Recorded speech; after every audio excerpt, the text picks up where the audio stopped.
آدم علیہ السلام کہنے لگے بیٹا تیری پشت میں ایک امانت ہے جو تیرے باپ سے بھی زیادہ قیمتی.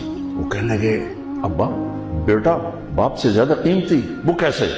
کہا تو اس امانت کی بات کرتا ہے, تجھے اس کی امت بتاؤں. امت ابھی ہمارے آنے میں 10,000 سال پڑے ہوئے ہیں, 10,000 سال. اور آدم علیہ السلام فرما رہے ہیں بیٹا اس ہستی کو چھوڑ, اس کی امت کا بتاؤں. کہا جی بتاؤ.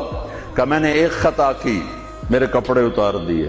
وہ ہستی اس کی امت روزانہ خطائیں کریں گے, اللہ ان کے کپڑے نہیں اتارے گا. میں نے ایک خطا کی, مجھے بیوی سے جدا کیا, وہ سارا دن گناہ کریں گے, اللہ ان کی بیویوں سے انہیں جدا نہیں کرے گا.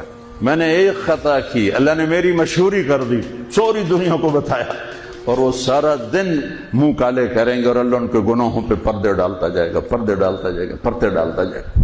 میں نے ایک خطا کی, مجھے جنت سے نکالا, وہ ہزاروں خطائیں کر کے اس کی رحمت سے بخشش پا کے جنت میں جائیں گے. میں نے ایک خطا کی, میری توبہ کے لیے 40 برس لگے, اور وہ ساری خطائیں کر کر ایک بول بولیں گے اللہ معاف کر, اللہ ان کے سارے ہی معاف کرے.